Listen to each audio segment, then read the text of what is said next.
So hello everyone. इस वाले video में हम करेंगे एक्सरसाइज 9.1 का क्वेश्चन नंबर 10। जो क्वेश्चन नंबर 10 है हमारा वो क्या है? Two poles of equal heights are standing opposite to each other on either side of the road which is 80 metre wide. तो हमें क्या बोला है? हमारे पास दो पोल्स हैं, तो हम बना लेते हैं एक बार। एक पोल ये रहा, जो और दोनों पोल्स की हाइट क्या है? इक्वल है।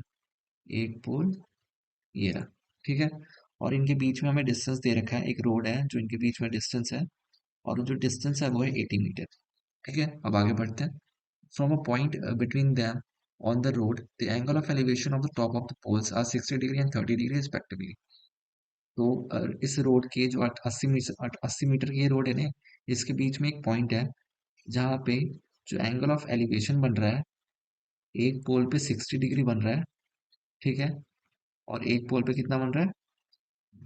एक पोल पे बन रहा है 30 डिग्री। ठीक है, समझ में आया? हमारे पास दो पोल है, इसको नाम देते हैं ए बी, ये हो गया सी डी, और ये ई। तो हमारे पास क्या है?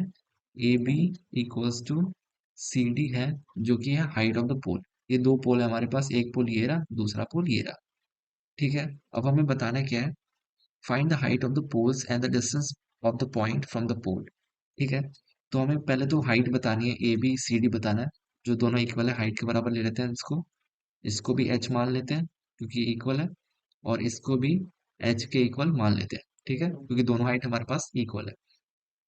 हमें पहले एच फाइंड करना है, और दूसरा क्या फाइंड करना है? The distance of the point from the pole.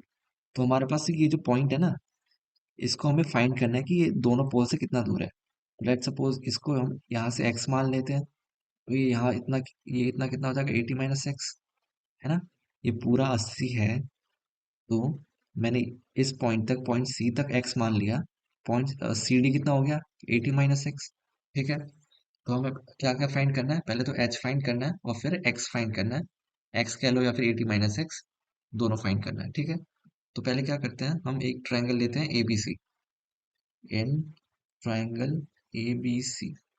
ठीक है, हमने छोटा वाला ट्रायंगल लिया, मतलब ट्रायंगल तो दोनों खैर बराबर ही होंगे शायद से, नहीं एक बड़ा होगा।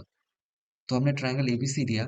अब हमें क्योंकि बेस दे रखा है और परपेंडिकुलर फाइंड करना है, तो बेस और परपेंडिकुलर का जहाँ पे रिलेशन होता है वहां पे हम क्या लगाते हैं? टेन लगाते हैं। तो हो जाएगा tan 60 degree equals to perpendicular कितना है? एच, और यहाँ पे बेस कितना है? एक्स। ठीक है, और टेन 60 कितना होता है? √3। तो ये हमारा एच अपॉन एक्स। तो यहाँ से अगर मैं एच की वैल्यू निकालूं तो हो जाएगा √3x। ठीक है, तो हमारे पास एक रिलेशन ये आ गया एच के फॉर्म में। अब हम क्या करते हैं? एक और ले लेते हैं। कौन सा ट्राइंगल? इन ट्राइंगल क्या है? E D C. ये जो ट्राइंगल है, इसमें भी हम टेन लगाएंगे क्योंकि हमें परपेंडिकुलर फाइंड करना और बेस दे रखा है। तो टेन 30 डिग्री कितना हो जाएगा? H upon 80 minus x. ठीक है, इसमें सी डी कितना है? ये हमारे पास ये होगा ना, सी डी अपॉन में सी डी। और सी डी कितना है? 80 माइनस एक्स, और ए डी हमने एच मान रखा है। तो यहाँ से जो, और टेन 30 डिग्री कितना होता है? √1/3। ये हमारे पास एच है, और 80 माइनस एक्स। तो यहाँ से एच की वैल्यू कितनी आएगी? 80 माइनस एक्स अपॉन में √3। ठीक है, तो यहाँ पे इक्वेशन 1 और 2 को, क्योंकि दोनों एच की वैल्यू है, दोनों को इक्वेट कर देते हैं। तो ये हो जाएगा √3x equals to 80 minus x upon में √3। तो यहाँ से √3 मल्टीप्लाई हो जाएगा 3x equals to 80 minus x. तो अगर x को मैं इस साइड लिया तो हो जाएगा 4x इक्वल्स टू 80। तो यहाँ से x की वैल्यू कितनी आ जाएगी? 80 अपॉन 4, तो ये हो जाएगा 20। ठीक है, तो जो हमारा BC है, BC कितना आ गया? BC हमारा आ गया 20, और हमारा CD कितना आ गया? वो आ गया 80 माइनस 20, तो जो कि हो गया हमारा 60। ठीक है, तो हमारा BC और CD हम निकाल चुके हैं, वो आया 20 और 60, जो डिस्टेंस है रोड के बीच में, पोल की।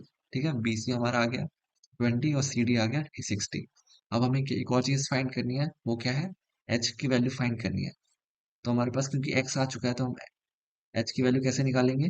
अगर मैं इसको मिटा दूं, इसको मिटा देता हूँ और ये रिलेशन में यूज कर दूंगा। अच्छा, इसको मैं डाल देता हूँ। तो हमारे पास एक रिलेशन क्या थी, h इक्वल्स टू √3x। ठीक है, तो यहाँ से h क्या आ जाएगा, √3 × 20। तो h की वैल्यू आ गई 20 √3। ठीक है, ये हमारा सेकंड वैल्यू आ चुकी है। हाइट ऑफ द पोल कितना हो गया, यार मैंने क्या सड़ा सा कर दिया। हाइट ऑफ पोल कितना आ गया, 20 √3। तो हमारा ठीक है। तो जो हमारा distance of the point from the poles क्या है, एक 20 है और एक 60 है। और हाइट ऑफ द पोल कितना है, 20 √3 मीटर्स। तो इसी के साथ हमारा क्वेश्चन नंबर 10 कंप्लीट होता है। Thank you.